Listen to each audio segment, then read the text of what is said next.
திமுக தரம் கெட்ட பேச்சாளர்கள் நிறைய பேர் இருக்காங்க. அந்த லிஸ்ட்ல முக்கியமான ஒருத்தர் சிவாஜி கிருஷ்ணமூர்த்தி. சமீபத்தில் நம்ம தலைவர் தளபதி இஸ்லாமியர்களுக்கு இப்தார் விருந்து வச்சிருந்தாரு. இந்த இப்தார் நிகழ்ச்சியில கலந்துகிட்ட இஸ்லாமியர்களை சிவாஜி கிருஷ்ணமூர்த்தி ரொம்பவே தரைக்குறைவா பேசியிருக்காரு. சோ என்ன நடந்துச்சு, சிவாஜி கிருஷ்ணமூர்த்திக்கு நம்ம பசங்க எப்படி ஆப்பு வச்சாங்க அப்படிங்கறத பத்தி இந்த வீடியோல டீடைலா பார்க்கலாம்.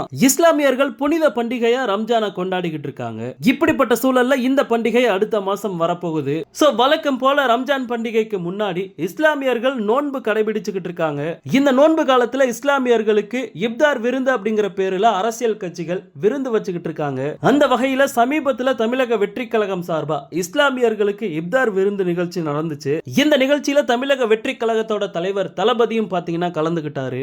இந்த நிலைமையில தளபதி நடத்தின இப்தார் நிகழ்ச்சியில கலந்துகிட்ட இஸ்லாமியர்களை திமுகவோட பேச்சாளர் சிவாஜி கிருஷ்ணமூர்த்தி ரொம்பவே தரைகுறைவா விமர்சனம் பண்ணியிருக்காரு. தமிழ்நாடு முதலமைச்சர் மு.க. ஸ்டாலினோட பிறந்த நாள் நிகழ்ச்சியில கலந்துகிட்டு பேசின சிவாஜி கிருஷ்ணமூர்த்தி தளபதியை மட்டும் இல்லாம தளபதியால நடத்தப்பட்ட இப்தார் நிகழ்ச்சியில கலந்துகிட்ட இஸ்லாமியர்களையும் ரொம்பவே தரைகுறைவா பேசியிருக்காரு. அவர் பேசின அந்த வீடியோக்கள் சோசியல் மீடியால பயங்கர வைரலா பரவ ஆரம்பிச்சது. இப்படிப்பட்ட சூழல்ல சிவாஜி கிருஷ்ணமூர்த்தி மீது நடவடிக்கை எடுக்கணும் அப்படின்னு இந்திய தௌஹித் ஜமாத் சார்பா போலீஸ்ல கம்ப்ளைண்ட் கொடுத்திருக்காங்க. அது மட்டும் இல்லாம சிவாஜி கிருஷ்ணமூர்த்தியை நம்ம பசங்க சோசியல் மீடியால வச்சு செஞ்சிருக்காங்க.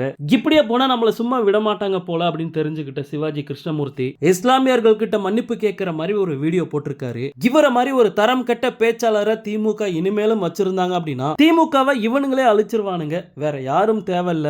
ஓகே நண்பா, தளபதியோட எல்லா அப்டேட்டுமே மிஸ் பண்ணாம பார்க்க நம்ம சேனலை சப்ஸ்கிரைப் பண்ணி சப்போர்ட் பண்ணுங்க. தேங்க்யூ.